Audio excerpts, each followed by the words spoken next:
Welcome, everyone, to part 3 of the collaborative series between Player Profiler and the 33rd team. We had to do it big for the third episode. I think at this point, everyone in the fantasy space should be, if not, now here you are, aware of the Podfather, my ex-boss of nearly 5 years, one of my good friends in the industry, at fantasy_mansion on Twitter, the CEO of Player Profiler. And of course, we had to bring in, if it's a wide receiver show, if we're going to talk rookie wide receivers, we had to bring in the wide receiver whisperer himself, our head of DFS, Jordan Vanek, at Jordan Vanek DFS on Twitter. This is a star-studded show. We're going to be going through every single rookie wide receiver. I'll introduce them. I'll pass to Jordan. Jordan watches the film. He'll talk about the play style. He'll let us know if there's a player comp that he has in mind. He's already shared a few of them with me. We've got some spicy ones. And then we will pass it off to Matt, and he will talk about any redraft or dynasty thoughts that he has, because as we know, Player Profiler is the best place for dynasty out there. So folks, we're going to dive right on in to, and actually, I guess I'll say this. We're going in order of most receiving yards on the season to least. So we have to start with everyone's dynasty wide receiver one. Preseason, of course, it was Puka Nacua. All of us knew that the day 3 rookie on the Rams, who is slow and can't separate, would become Matthew Stafford's best friend. Breakfast buddies. He's at 827 receiving yards now. Woo! He has his bye this week. He's rocketing up everyone's dynasty rankings. Jordan, you have a pretty spicy player comp for him. What have you seen out of Puka through these first 9 games? So the plus side of him is he's his own beater. He understands where to find the soft spot, and he's been with Matt Stafford, who we've seen throughout his entire career, elevate receivers, whether it was Kenny Golladay, whether it was like Marvin Jones when Golladay would go out, and like some of the other players that he's played with. Obviously, we saw what happens when he gets paired with Cooper Kupp and someone that intellectually knows where to be when it's needed. And Puka's been a student of the game. That's something that's always going to be there. And for me, I see Tyler Boyd. I see a player that isn't athletically better than everybody on the field, but he understands where to be. He has sure hands, and he's not going to run something that's incorrect. He is great on the sidelines, great over the middle of the field, and that's going to be great for long term. I'm scared once Matt Stafford is no longer at the quarterback, but as long as he's got McVay, I think Puka's going to have a production. I don't think he's going to beat out, obviously, Cooper Kupp while he's here, but I think both of them are going to handle 60% of the targets going forward. Whoa, 30% target share for each. Yes. There's no reason that they don't get the ball at that level unless they're playing a team that's just living in man coverage, but we don't see that in today's NFL. Wow. Matt, you've been don't forget he's got the anti-Puka armbands too, doesn't he? Doesn't he have the little, he's got the arm, doesn't he have the arm things? This makes him much more athletic when you've got the you've got the little right? He's got the armbands that may try to, where he's like, focus on my biceps, not on my slow legs. Well, I mean, a Puka it's a Hawaiian nickname. Apparently it means fat. He's kind of owned that apparently he was a chubby, unathletic kid. So we love the backstory. But Matt, ultimately, I know you've been on record multiple times. It looks like you're trending towards selling Puka Nacua. Talk me through why you're not sold on him long-term at his current top 10 dynasty value. I mean, top 10 dynasty. What are we talking about? There's a guy on the Patriots named Juju Smith-Schuster who was close to number 1 at one point and was number 1 in some rankings, and similar athletic profile. And he had a 1,400-yard season, and that's what Puka's on pace for, 1,400-yard season, coming out of the slot and getting a bunch of yards after the catch, finding the soft spots. Those are the things that he was doing. But that was the year where Ben Roethlisberger led the league in pass attempts. And for the first 4 or 5 weeks, man, Matthew Stafford looked like he was going to maybe lead the league in passing yards. He was prolific. Now, all of a sudden, the weaknesses of the Rams are being exposed. Their offensive line's getting exposed, and no running game. It's just the whole thing. Matthew Stafford, he can't stay healthy for the full season. He's had so many injuries. We know that as players get injured and they get older, those injuries stack up and the probability of getting hurt goes up. All those reasons no one was drafting him throughout the summer, all those fears about his neck and his shoulder and his elbow and all these, whatever it is, right? So there's all these concerns. And then what happens if he doesn't come, but does he retire in this offseason? Does he retire the next offseason? How long is Cooper Kupp going to be a Ram? So I see all these open questions. He has the the day 3 draft capital. Clearly, the NFL did not think that he was a superstar. No one, right? No one thought Stephon Diggs was a superstar either, right? So I know what happens, but chasing outliers when you can lock in a first round pick plus just is a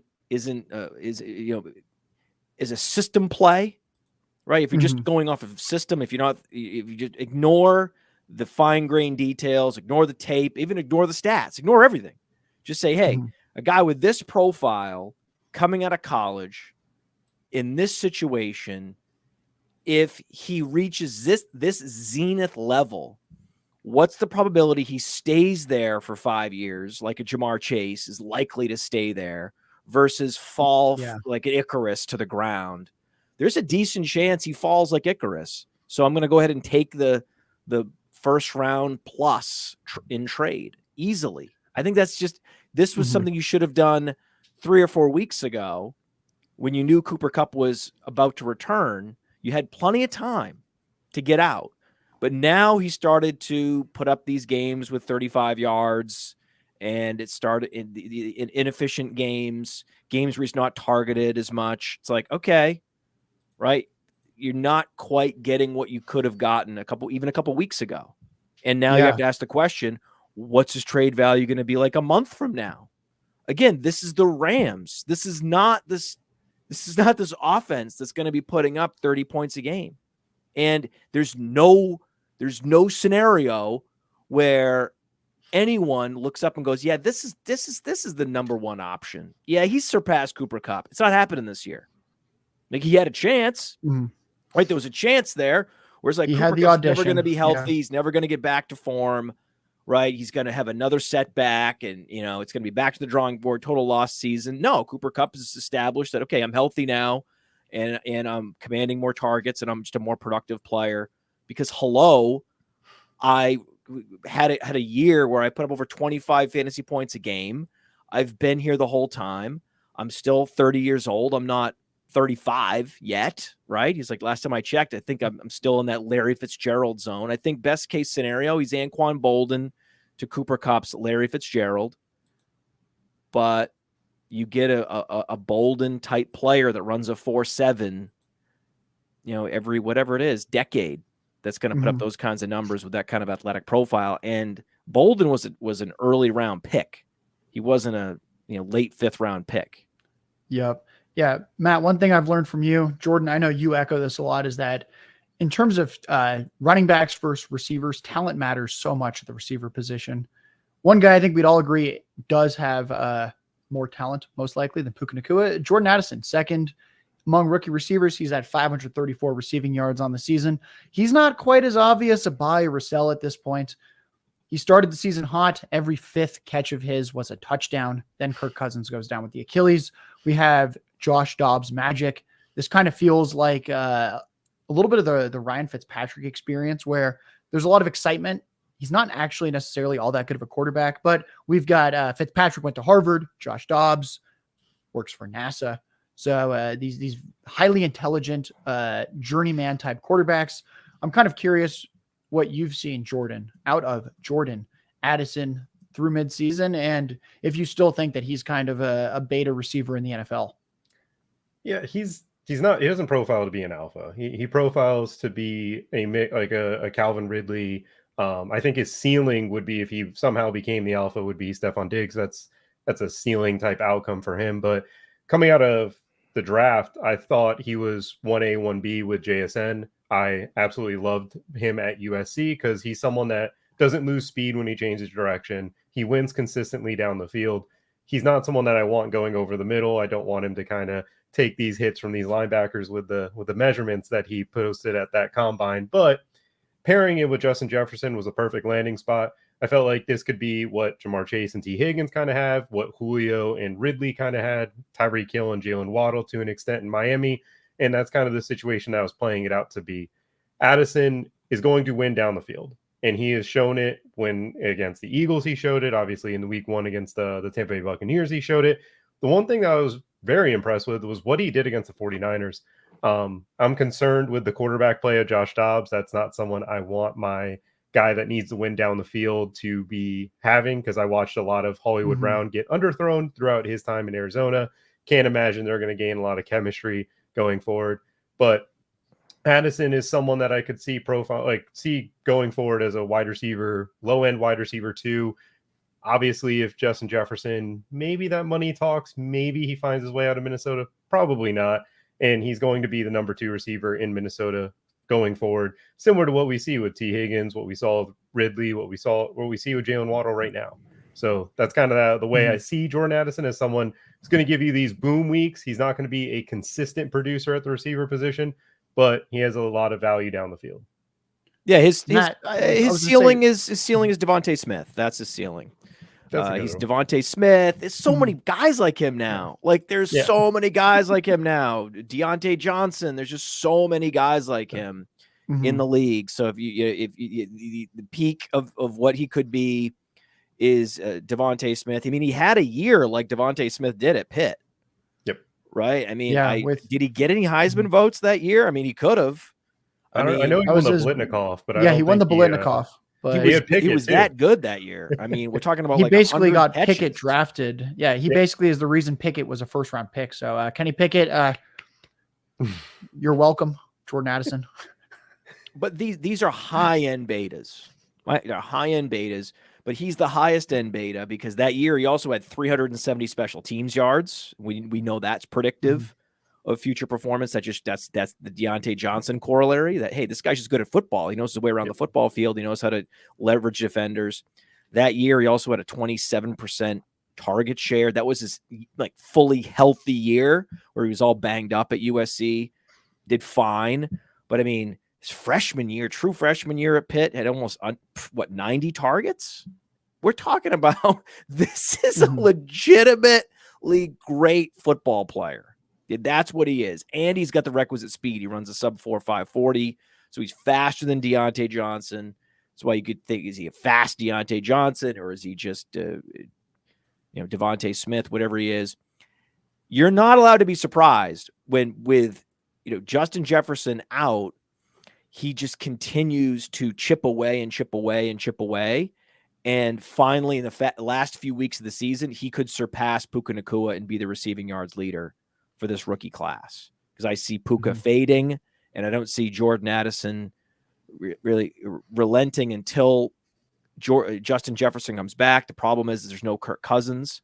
So he's now got these two-pronged sort of governors on his production, and he's got Dobbs over Cousins. That's a downgrade. Then he's got the target competition coming back from Justin Jefferson. But at the same time, KJ Osborne out with a concussion. So I don't see much difference in the target share he's going to command. The problem is how many pass attempts will the Vikings be able to put with Josh Dobbs? I don't know. But I love him as a prospect. This year, it's a weird, you said there's no buy sell clear answer on Jordan Addison. That's absolutely true because he's got the target squeeze coming with the quarterback downgrade. So there's no impetus to go trade for him now, right? But yet you don't want to sell him either. Are also in flux, which is tough. Yeah. Kirk Cousins could be there next year. He coming up. Yeah, it's a tricky situation, right? So basically, with Jordan Addison, if you haven't acquired him yet, you don't need to go out and grab him because he has these headwinds coming at him. But if you have him, just remember when there's some tough weeks ahead. That's okay. He's a phenomenal prospect, and he's someone that no one, even though Devontae Smith is underwhelmed this year, no one that has him in Dynasty is like, damn it, it was a huge mistake getting Devontae Smith. Yeah, he feels like a small miss type player if you're buying him. One guy, speaking of small, Josh Downs, tiny, but surprisingly effective. I certainly was shocked to see him show up third on this list. 483 receiving yards on the season. Immediately kind of usurped Alec Pierce on the Colts depth chart. I know our own Ryan Reynolds was extremely high on Downs as a prospect. Jordan, I know you liked him too. Talk to me about what you've seen out of Downs as a full-time slot player for the Colts and what you expect with Richardson in year 2. I think Downs is going to be a better real life football player than he is going to be the fantasy asset. Because my concern is Anthony Richardson as a passer, that development is going to be hit and miss. Is he going to develop into the Josh Allen?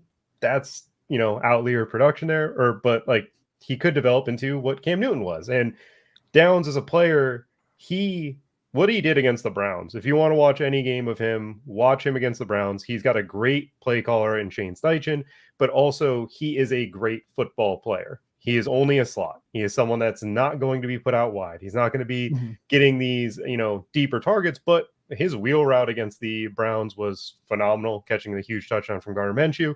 This season, I wouldn't be surprised if he ended up being the leader in receiving yards because of the Minshew play style and being able to kind of have a quarterback that he has games where it looks like he's the world beater, and then games where it's like we are reminded why he is not a starting quarterback anymore. So for Downs, I'm scared of when Richardson returns. I'm hoping he has a few more boom weeks, and then I would be selling him. He's going to be a full-time slot player in the NFL, and there's nothing wrong with that because that's probably more of a prolonged career as a slot. But it's just with Richardson, how are they going to operate with him? He's obviously going to be told, don't run, but that's his best asset, and that is why you kind of picked him as high as he did because of the freaky nature of his athleticism. And coming off of a shoulder surgery doesn't exactly sound great for me to be playing that quarterback. I watched Cam hurt his shoulder against TJ Watt and the Steelers way back when. Never looked the same after that. And the only player he could really throw to was Christian McCaffrey out of the backfield. Yeah, Matt, I was going to say right now we've got two forces. One force, rookie receivers get better as the year goes on. Josh Downs has gotten better. The downward force is that he's getting better with the wrong quarterback. It's Minshew, not Richardson. How do we make sense of this for Dynasty? Well, he's hurt right now, and he left the game with an exasperation of his knee injury. So anytime you come in with a knee injury, he was questionable, then he has to leave. Like clearly had a setback with it. Is he going to play this? Is he questionable? Would you guys know yet? Did he practice? He didn't practice today, but it's also Wednesday. We probably want to give it one more day. I would lean towards him missing. I think he's going to miss this game. Anytime a guy comes in with a Q tag and then leaves with a setback, it's almost always he misses. That's what I was thinking. And then now all of a sudden he misses a game. This was why it's like, man, I wanted to pick someone to surpass Puka. It's tough between Addison and Josh Downs. They're very similar players. Josh Downs is actually more explosive. I think he can play outside. I don't think he's doomed to the slot because he can play like a Z receiver position where he's kind of going in motion, and then he can kind of still flash out wide and double moves and all those things are all in his wheelhouse. I mean, his 2021 season was very similar to Jordan Addison. I mean, these guys are just target hogs, but then the next year he was even better in terms of catching touchdowns. His catch rate was something incredible, like 80%. Yeah. He's an incredible football player, but he doesn't have Kirk Cousins as his quarterback, right? And Michael Pittman is a true alpha. So what are you going to do? I mean, he's not like the best alpha, but he's true in every sense of the profile. And you're gonna suck all those pass attempts out of the offense with Anthony Richardson, but he's hurt. So again, this is the same situation that we have. Very similar situation, similar player, similar situation, where it's just in Dynasty, this is a hold.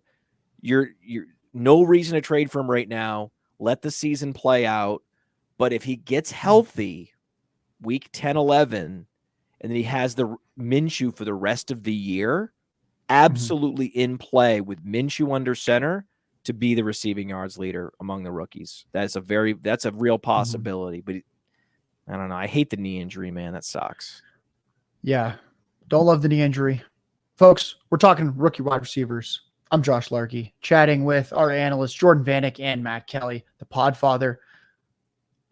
Theo Greminger was on for our quarterback episode 2 weeks ago. He started a new podcast at Player Profiler, Dynasty Life. He's actually going to have our own lead Dynasty analyst, Ian Miller, on as a guest soon. The collaborations between our companies continue.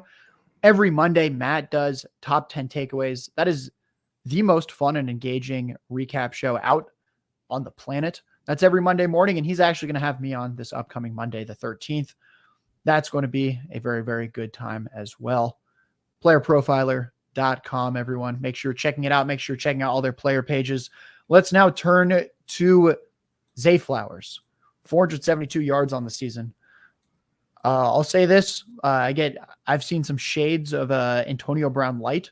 I've also seen that Lamar Jackson doesn't like throwing for more than 175 yards in a game. Jordan, what have you seen out of Zay Flowers in these little flashes that we've gotten every couple weeks? I love when they let him run routes. I feel like he had schemed so many touches that everybody kind of takes away of like, look, he's only getting these wide receiver screens. That seems like a player that they're trying to get the ball, and they are getting it to him in creative ways. Obviously, it's not breaking for the 60-yard touchdowns because that's just not.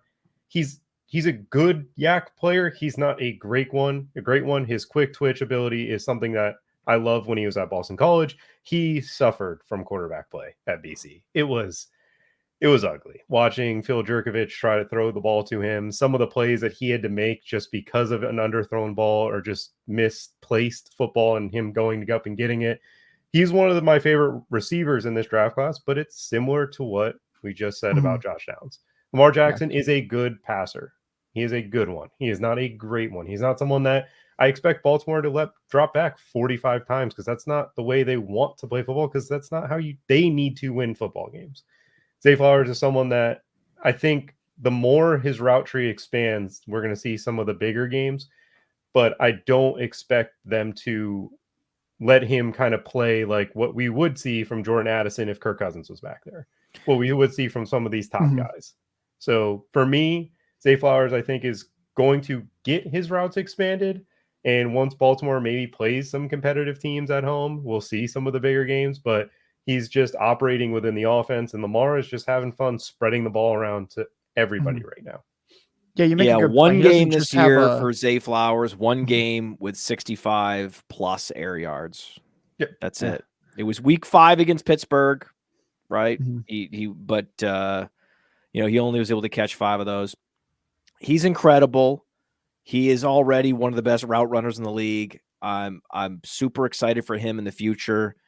This is just one of those situations where it's a guy that's going to give you baseline production, wide receiver 2 production for Dynasty, which is great. And you just set it and forget it. Yeah. I think something that Jordan said, I think not only do we have the Lamar Jackson problem, we also have potentially just the Ravens defense problem, where every single year this is a top 10 unit. That's not good for throw volume. Matt, do you think long-term there's hope for Lamar Jackson with Todd Monken after this year? I think we've seen this year it's not going to happen. Is there any confidence we can have a 250 pass yards a game season out of Lamar? Because that's really what you need for Flowers to kind of take that next step. No, you need Mark Andrews to get injured. Echelon. Yeah. Maybe that's what it is. That's the only thing that can help. That's the only thing that's going to break through. You know, we were talking about, guys in the wide receiver 15 to 25 zone. That's what all these guys we're talking about are, which is great.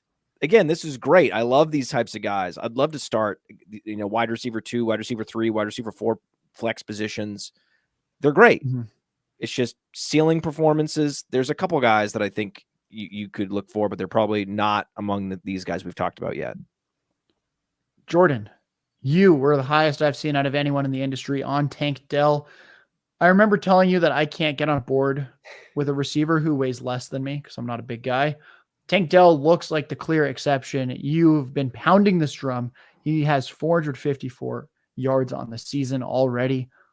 CJ Stroud looks like the real deal. He's got a professional premium quarterback throughout at least his rookie contract. What have you seen out of him so far? And does it kind of confirm what you saw at the Senior Bowl when you texted, or no, you called me actually enthusiastically and you were like, hey, I don't know what you're doing, but we need to take 5 minutes because I have to tell you about Tank Dell. So why don't you tell the public now what you think about Tank Dell? So there was one thing that I saw at the Senior Bowl that kind of showed me the high level route runner that he is. His release package, if you try to come up and press him, made me not concerned about the weight whatsoever, because everybody's concerned with weight is usually, well, how do these guys hold up? And then also, can they get off press coverage?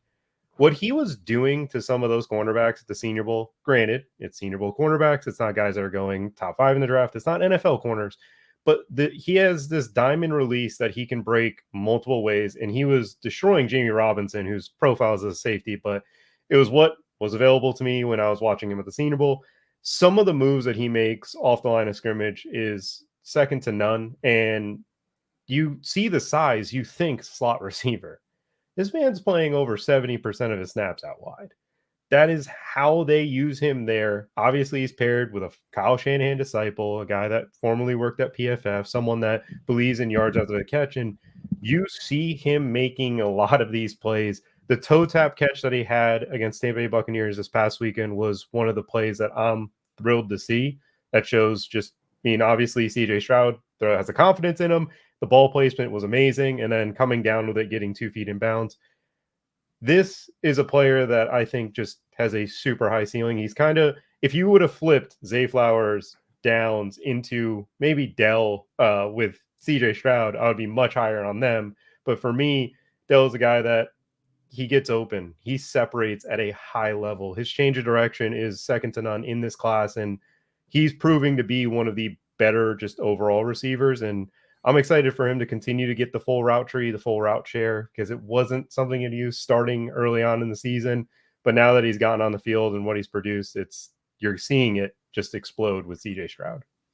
Yeah, 17 touchdowns, 70% catch rate, 30% target share at Houston. That's how you put up 2 straight years of 1,300 yards. He was putting guys on skates the whole Senior Bowl, and there were plenty of NFL corners at the Senior Bowl. So not necessarily that he was facing, right? But there were plenty there. And so it's so impressive. I'm not a big outlier chaser. I'm much more likely to go with a guy that has a ton of comps, like a Jordan Addison, that have been successful in the league over a guy like Tank Dell. But just because, but the funny thing is, in rookie drafts, I remember getting a bunch of Tank Dell because I was like, listen, guys, I understand that, but he was like the last day 2 pick and no one wanted him because he was 5'6". And I was like, well, I have to draft him. I mean, he was super productive. I mean, I will take him in the 3rd round. And then so I ended up getting a bunch of Tank Dell that I didn't even plan on. So and it was a hollowed out Texans receiver room too, which was nice. Yeah, it was too easy. So, but would I love to have more? Sure, but I feel good about my Tank Dell exposure in spite of the fact that I had thought there was one receiver I would be considering in the 3rd round of rookie drafts in 2023, which was Michael Wilson, and that was it. But that's because they were both excellent at the Senior Bowl as well. That really helped. I don't know how many college receivers have back-to-back 1,300 yard seasons. It's very rare. Oh, and was it Michael Crabtree? I don't know. There's been a few, but it's so rare. I was also going to say his college profile. He had a game against Sauce Gardner and Kobe Bryant, and he went for like $150, I think, in the AAC championship 2 years ago. I actually was able to see Tank Dell, I think, in his freshman year, or no. I went to one of the games. I think they played UCF. I got to see Tank Dell in person. Again, he's little, but it doesn't matter as much anymore. It's still a big thing, but I would like him to be bigger, but he is what he's got. Let's talk about Michael Wilson. Matt, you hinted at him a second ago. Michael Wilson, to me, I'm just going to go ahead and say it. I smell regression. He's had 33 targets through 8 games. His yards per reception, 16 on a catch rate of 76%. I don't know what I'm watching right now. He does get the Kyler Murray upgrade. Jordan, what have you seen out of this guy? Because right now he just looks like the quintessential sell in all formats when we have one of the world's most efficient receivers of all time who'd been playing with Josh Dobbs. I am actually bullish on Michael Wilson. I'm surprisingly, he dealt with so many injuries throughout his collegiate career. It kind of skewed a lot of the numbers behind him there when he was over at Stanford. But when he got on the field, first off, he was first one out at practice every single day at the Senior Bowl. Obviously, that's the Senior Bowl where he's trying to go get hired by a company technically. But hey, he was out there first all the time with Elijah Higgins. But he also had the quickest feet. Yep. His footwork was unbelievable. And he's one of the biggest receivers. Yes. I would rather have him than Jonathan Mingo, without question. I know that. Wait, is that even what? there's people. I Jonathan mean, Mingo. there are, as a Panthers fan. I legitimately think that he's in the conversation of the guys we've been talking about. I think that Josh is wrong. I think that if a guy is going to be this efficient with Josh Dobbs and he's getting a massive quarterback upgrade and he's going to be on a team that has an underrated offense, they're going to be playing from behind all the time, and he actually does profile as Michael Crabtree, with the guy I talked about earlier. Because like his agility score at 6'1", 215, it being sub 11.0, so impressive. It's pretty elite. Yeah, and you can't even talk about his production in college because he barely played.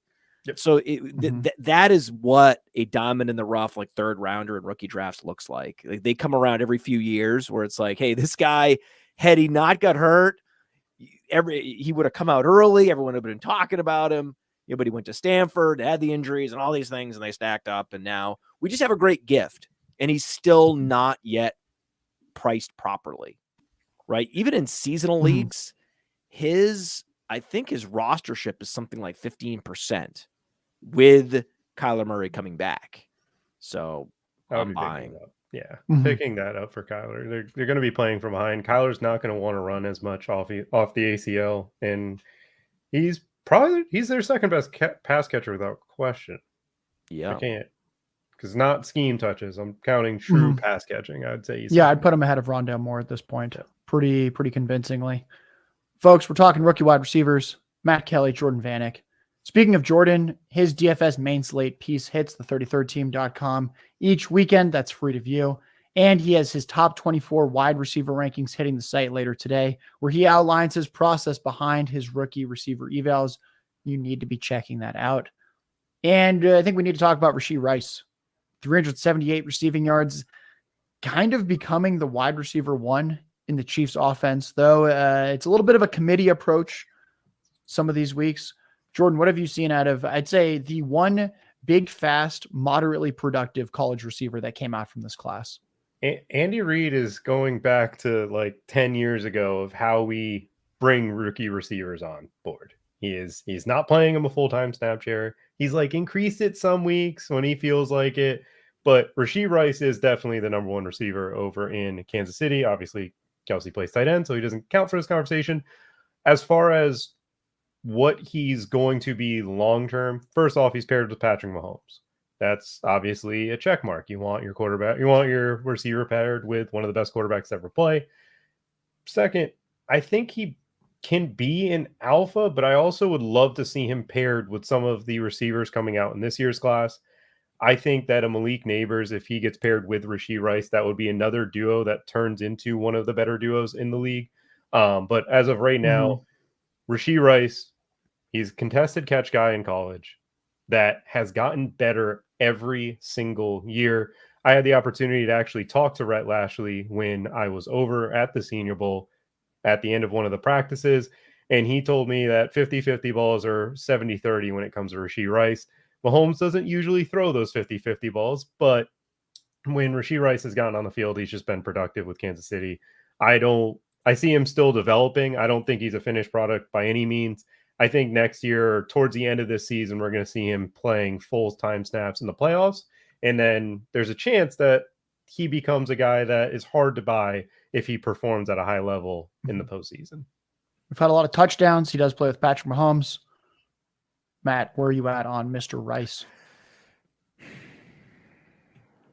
What a tricky one, man. Yep. What a tricky one. This is not easy. This is not like Michael Wilson. This is not Michael. Michael Wilson's a slam dunk. This one's tricky because he's a Chief. And he's the number one. And Andy Reid's just laying the breadcrumbs for us every week. Right? It's too obvious, man. It's too obvious. And you could absolutely see them bringing in an even better receiver next year. They probably should. It's what they should do. Right. And then so we're like, oh my God, it's going to be the alpha just in time for him to get, 100% snap share, but in the playoffs, or it doesn't count for fantasy. And then they draft somebody who's even better. And the next thing, it was like, I was never going to get, it seems too good to be true. And when something's too good to be true, it probably is. I think he's going to be the tease receiver of this class. That's what I see. Yeah, I think that's a good point. The one thing I'll add is he does have value insulation because of the Chiefs. We all saw the Mecole Hardman experiment. You could pretty much sell him every single year because people kept saying this is the year. Rashee Rice, definitely better than that, but a little bit of that to him as well. Let's turn to Jayden Reed, 333 receiving yards on the season. Pretty good start. I know before the season began, I said this looks a little bit like Deontay Johnson light. Jordan, what have you seen out of Mr. Reed through 9 weeks? This is the first receiver I'm just not a big fan of. I don't. It might be Jordan Love. It might just be the way he's using the offense. But I'm just not really buying into him being a productive fantasy asset going forward. I would rather have the pick in this upcoming draft because I think the receivers in this upcoming draft are miles ahead of these guys for the most part from a talent level, and there's a lot of them. It might just be Jordan Love for me. I'm happy to miss out on it. I'm happy to sell and take my chance at a dart throw in the draft because I just don't see him being a reliable producer at the next, like this upcoming year. Yeah, it was a lot of seniors last year. A lot Mm-hmm. of seniors came out, like Michael Wilson. All these guys were at the Senior Bowl. Yep. Which is not good, right? It's not good. I mean, there's a couple reasons why they're at the Senior Bowl. Like there's an excuse for Michael Wilson with the injuries. There's an excuse for Zay Flowers with the quarterback. Zay Flowers was super dominant and probably shouldn't have been at the Senior. And he wasn't at the Senior, but he was actually at the Shrine Bowl randomly, which is crazy. But anyway, yes, you're right. It's unfortunate what's happening with Jayden Reed. I think he's really good. And I think that I love that. Yeah, the early career production is what I like about Jayden Reed. I mean, in college, the guy was productive. I mean, I think back at Western Michigan, even like 600 plus special teams yards, had the 80 plus targets. So a lot of the things that we liked about, like a Jordan Addison and how productive they were as rookies, he gave you that, right? And then kind of plateaued. Yep. And then was awesome at the Senior Bowl, right? I mean, you would agree he was awesome at the Senior Bowl. He was good. I think a lot of his receptions that, like, from my point of view, was just awful cornerback play. I mean, it was also hard at the Senior Bowl. You know as well as I do that the quarterback play there was it's really bad. The year before was much tough. better, and the cornerbacks were better. The quarterbacks were worse. Yeah, it was really tough. That's why we had to watch these guys in drills. Like I was more. Michael Wilson barely did anything in 7-on-7. It was the drills where he stood out. That was, what are you going to do, right? Jayden Reed, yeah, you're right. He was the one that was actually catching some of these deep balls, and it just happened to be Jayden Reed, and some of those were cornerbacks falling down, et cetera, et cetera. He's still better than Dobbs. Yes. Right? We know he's better than Dobbs. And what's the future at quarterback there? It's not like they're going to fix the quarterback tomorrow. Yeah.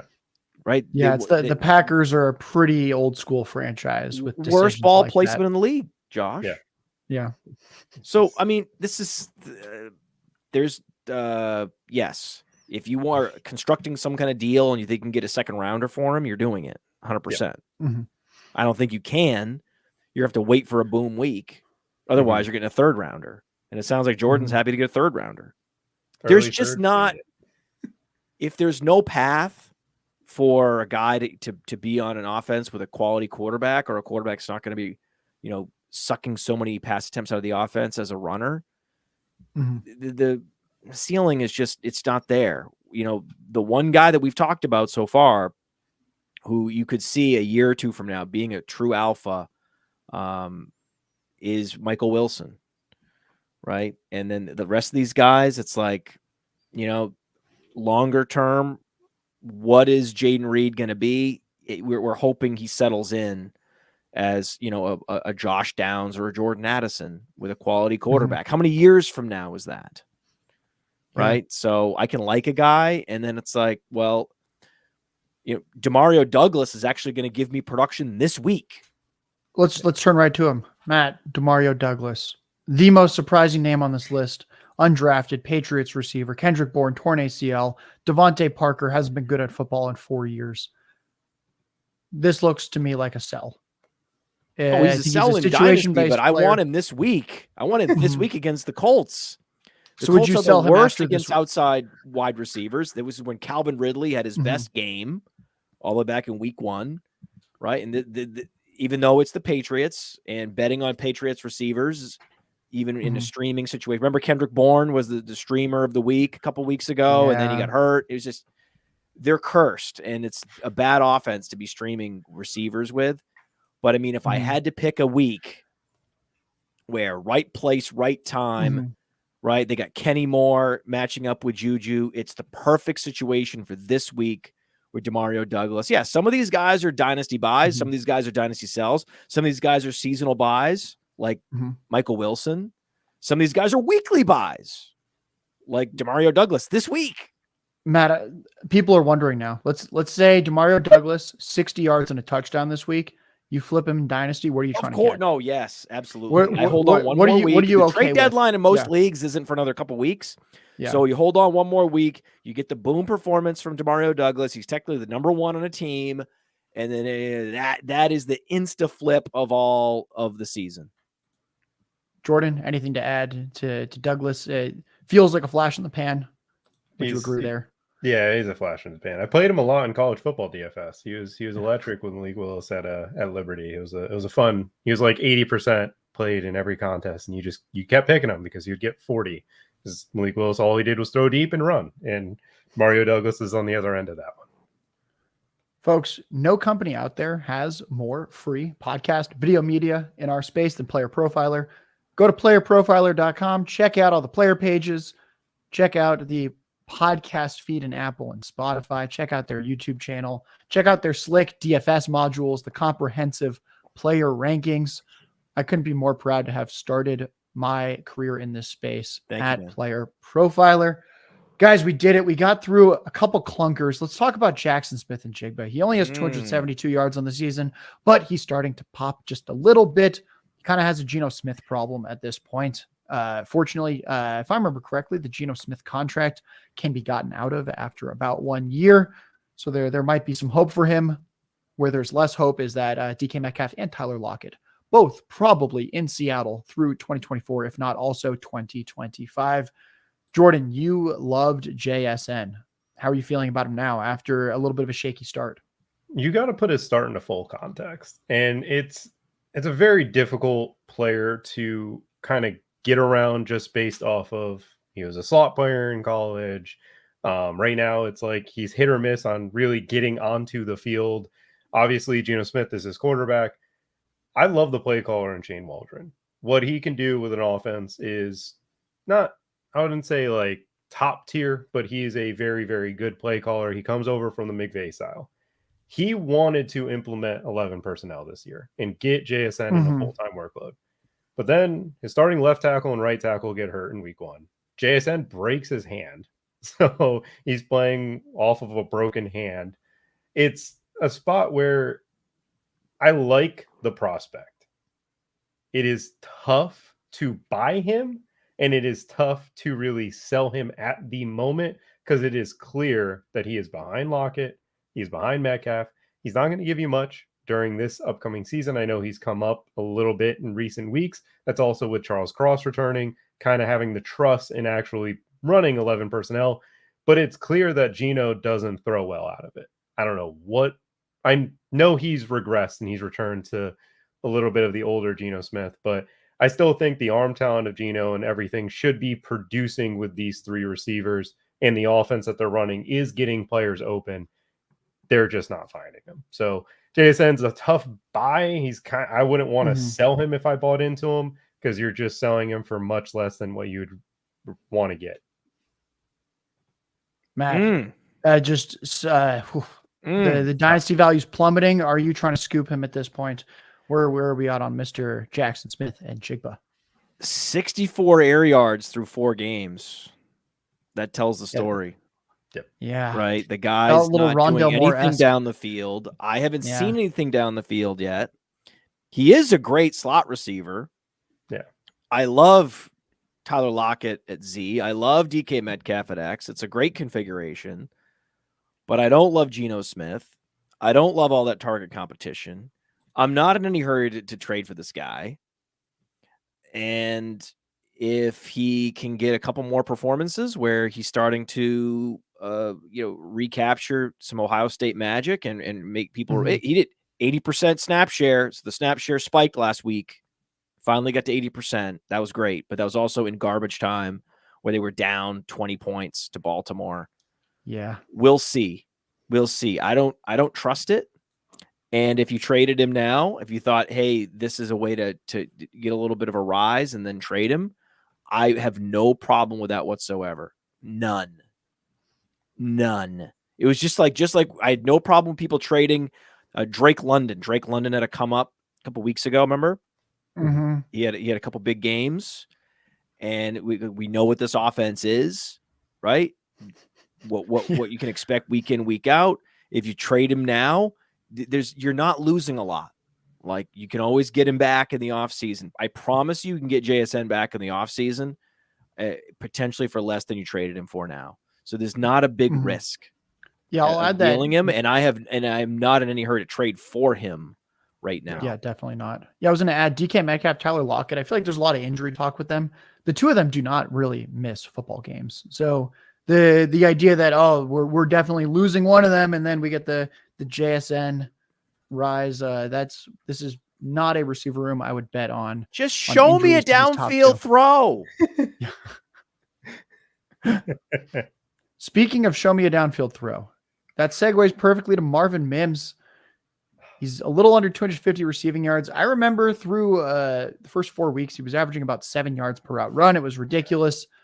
And then it all came back to life. Jordan, how do we make sense of this? Because the Broncos did not get rid of Judy. They did not get rid of Sutton. I don't know what to make of Marvin Mims, but all I know is that I'm struggling to picture him in a consistent fantasy relevant role.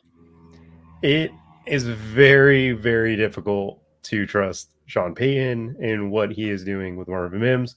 Coming out of college, Marvin Mims was in an offense that doesn't necessarily correlate to NFL standards because it's a lot of deep shots. It's a lot of similar to what Tennessee runs. I worked with Levy, who is the offensive coordinator at Oklahoma. I'm very familiar with how he gets guys the ball, and Marvin Mims was the deep ball killer in college. I love Marvin Mims as a prospect. I have not understood how Sean Payton can't get him to stay on the field because he helps everybody. Like, his deep threat should open everything up for Cortland Sutton and Jerry Jeudy. And Russell Wilson loves throwing the ball down to the sidelines deep. It doesn't really make sense why they haven't just given him a full-time snap share. I'm not in those meetings. I'm not understanding if he's just maybe not getting everything that they want accomplished, but for whatever reason, Sean Payton's just not playing him at a high snap share. He keeps talking about how he's going to do it. Until I see it, I'm just not buying into it. I'm not selling Marvin Mims. If I have him, I don't think he's that type of. He's a boom bust receiver. He's going to give you big weeks and then bad weeks because I don't think he develops into the guy that is getting 6 targets consistently. He's going to get a lot of deep targets. Feels a little better in best ball. Matt, any other thoughts on Mims? And can we just shred Sean Payton for the terrible job he's done after making fun of Nathaniel Hackett deservedly, but then following it up with another Hackett-esque half season for the Broncos? Or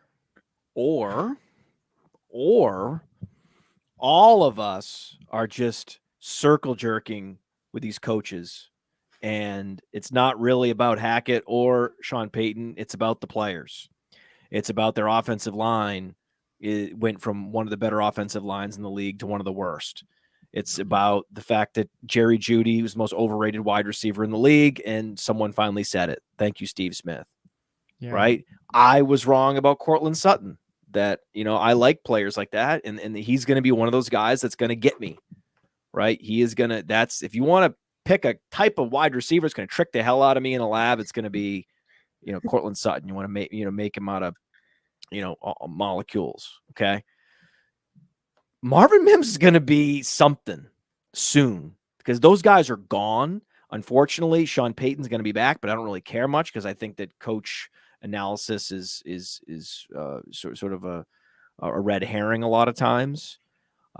They traded a first round pick for Sean Payton. So whoever did that should be more ashamed than anything Sean Payton or Nathaniel Hackett has ever done. You're going to punt a first-round pick for that guy? You're an idiot. Okay? So bottom line, Marvin Mims is going to open the season next year as a featured option for whoever the quarterback is, whoever the coach is, don't care. I love this as a buy low. He just got better and better and better in college, and it put up some of the efficiency numbers we like to see. I like it. A little bit of difference of opinions on Marvin Mims. We've got another half season to see how things start to shake out, and we'll see if the usage ticks up and that he looks like a huge part of their future plans. It certainly seems like he should only should get better if from Payton, here for Mims. If Payton traded up for him in the second round. Yep. Folks, if you want fantasy rankings, my fantasy rankings are on the 33rdteam.com. They come out on Tuesdays, and my rest of season rankings and trade chart come out on Wednesdays. They're already up on the site. I promise you folks, you cannot break this trade calculator.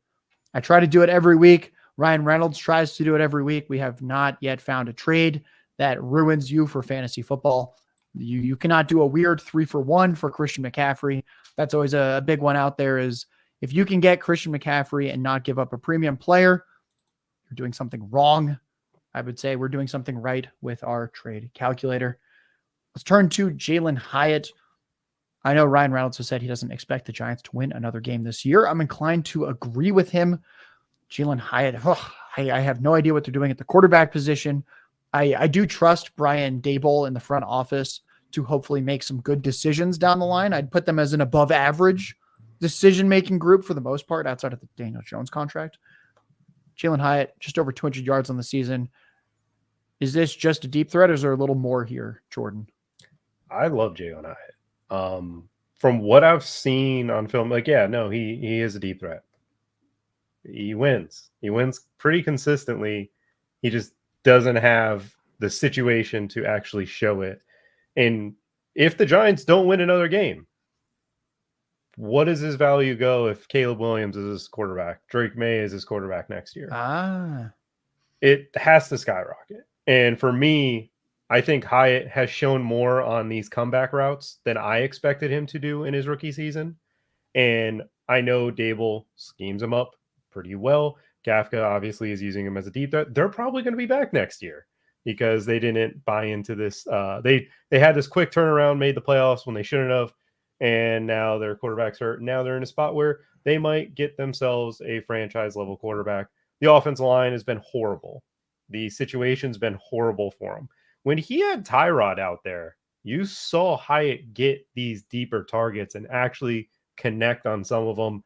I can only imagine what it would be if they find themselves a Drake May or Caleb Williams, and I'm willing to gamble on the fact that they find themselves that with maybe Danny DeVito starting for the rest of the season. So I like it. Matt, similar optimism long-term for Jalin Hyatt. No. Like his best comp on Player Profiler is Dammy Brown. There's a lot of guys like him that were in some of these more prolific offenses in college. Great burst, low agility, the 4.4 wheels, but not the 4.3 wheels. A guy like him, he needs real deep speed, right? So remember D.D. Westbrook? That's the profile. Like he is D.D. Westbrook. And it's cool. Like, again, those guys can win the Biletnikoff in college, right? And look great, but doesn't have enough deep speed, doesn't have enough sort of versatility to be anything more than like a situational deep threat. As a situational deep threat, I think it's great. That's exactly where situational deep threats go in the draft. 3rd round. That's where you should draft your situational deep threat. A guy like Michael Wilson should never be available in the 3rd round, right? So I'm totally fine. John Brown, like that's fine. Like there's maybe a year if he gets a quarterback upgrade that he could have a year, but this is not the type of player that I draft. I stay away. That's the perfect segue because the type of player that Jordan Vanek would never draft, but his beloved Carolina Panthers did is Jonathan Mingo. In the 2nd round, they don't have a 1st-round pick next year. Oof. You're stuck with Mingo and Thielen. That is your receiving core. Bryce Young.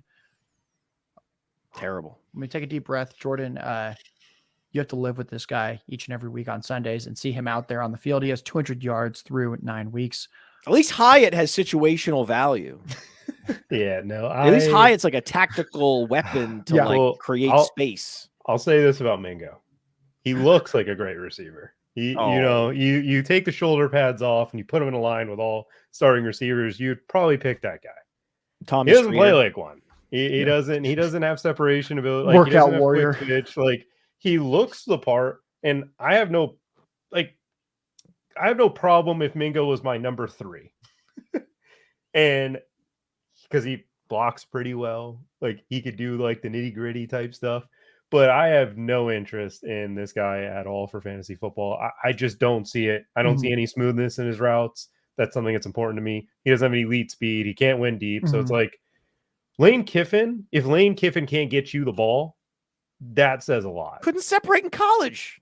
So I'm saying, yeah. Lane Kiffin, if you look at his history with receivers, every single guy that he has been like, hey, you're getting 1,000 yards, has produced at some level in the NFL. The only one that I would say has been Elijah Moore, and that's just, I mean, the Jets feel like they ruined him there. I feel like he's a little bit better than he's produced, but regardless, this guy didn't produce at all at Ole Miss, and I have no idea why he was a second-round pick. I was frustrated when we made the pick. I wanted Dell. I wanted Downs. I wanted someone that I know could get it done with Bryce Young, and it felt like we want Thielen to play the slot.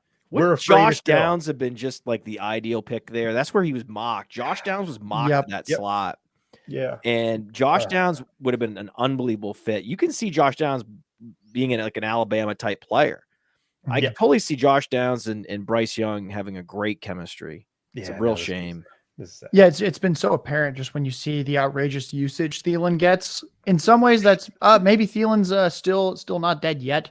But I think what that also means is there's literally nobody else there, and a lot of it's just been force feeding to Thielen. When you have someone like Mingo, who, as we've beaten to death at this point, can't separate. Terrible pick, folks. What's not a terrible pick though is listening to this show. And before we get into the most controversial receiver in this class with first-round draft capital, you're listening to Matt Kelley at fantasy_mansion on Twitter, the Podfather, the founder of PlayerProfiler.com, and the 33rd team's head of DFS, the wide receiver whisperer, Jordan Vanek, at Jordan Vanek DFS on Twitter.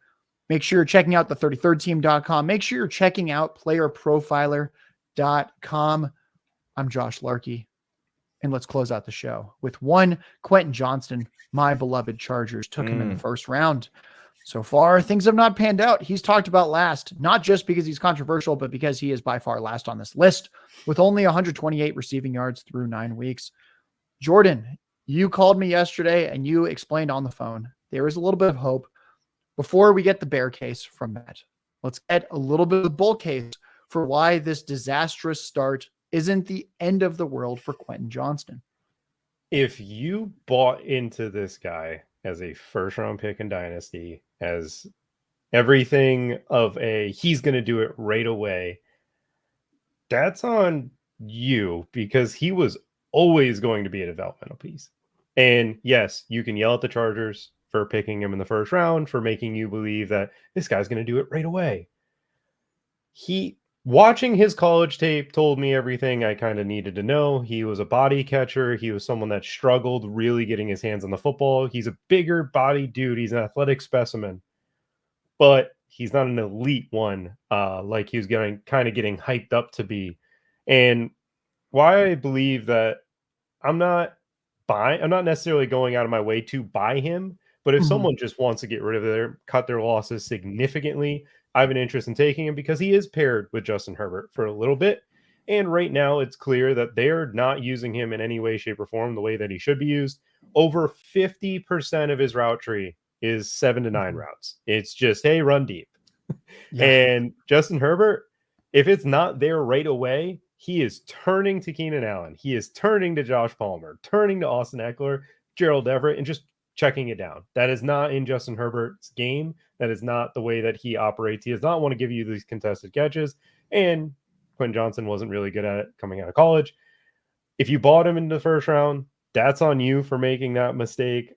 I think right now is a time where I would be interested if someone really wants to sell him, because again, he's a developmental player. He was never going to be the rookie receiver that came out and balled right away. He didn't have anything that necessarily translated from day one, but he does have a lot more shiftiness for his size than people kind of the reason why he was a first round pick. And will the Chargers develop him? I'm not sure, but I believe they're going to have to for the next 2 years. You know who had Close some us good out, Matt. shiftiness for his size? Still Kevin does. White. Still does. N'Keal Harry. For his size, shifty. For his size. Can he do anything else? No. Was he drafted around the same time? Yes. Is he a very similar player to Quentin Johnston? Yes. So it was and here's why. I like that we're talking about him and Mingo at a similar time in the show because it was the same thing that happened with it takes me back to Zach Charbonnet. When I was talking to some people at the Senior Bowl that are in NFL front offices, and they're like, you guys think that there's way more sophistication with NFL front offices than there actually is, right? Just like we think there's a lot more sophistication with like how DraftKings sets salaries. It's not, right? Yeah. It's not nearly whatever you think. It's not. Okay. So what they have is a board and they have guys listed. And you might think that there's like a rating system and they have to meet, if they're going to be drafted with a certain draft pick, they have to meet a certain rating system, have a certain threshold of a percentile of quality, or are they going to trade the pick? You would think that. And a couple GMs work that way, like Howie Roseman. But a lot of guys are just like, what do we need the most? And who's the top of the board? Right? And so when you're working with a draft class that's very weak at a particular position, the top of that position gets the most overdrafted every year. Right? And Seattle said, we need a backup running back. Who's the best, guy that could handle a full workload and then they were like, we'll just take the guy on the top of the board that we have. And that's Zach Charbonnet, even though he was a 3rd round pick and they already had Kenneth Walker. They were just like, we only have one running back. We need depth. And it's shocking that teams will burn a 2nd rounder for depth, but they will do it. And you just have to drill it into your head that that's what they do. There were no X receivers in this class. Okay.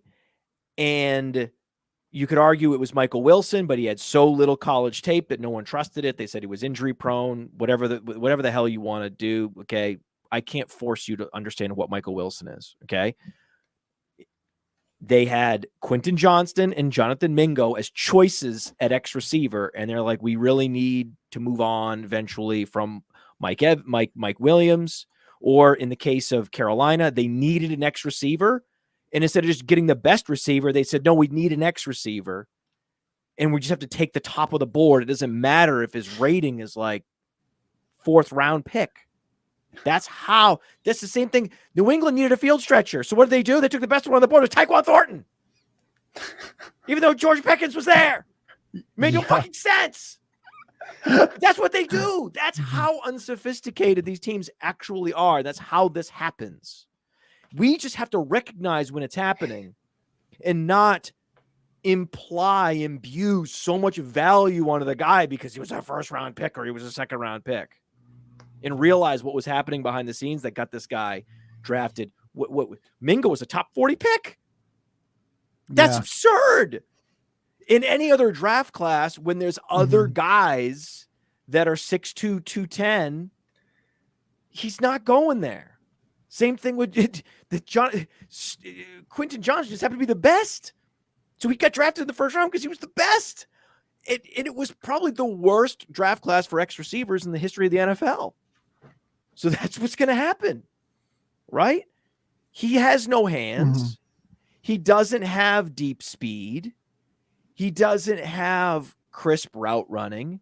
When you're actually checking boxes of traits, he has almost nothing other than yards after the catch in a very specific situation of a bubble screen when he's got an undersized corner. What are we talking about? This is the NFL. You know what I mean? It's like, so that was a pretty, not giving NFL teams credit helped you in dismissing Quentin Johnston. And now we're looking up, and he's going to be N'Keal Harry. Folks, we're going to end right there. Quentin Johnston, is he the next N'Keal Harry? Let us know in the YouTube comments.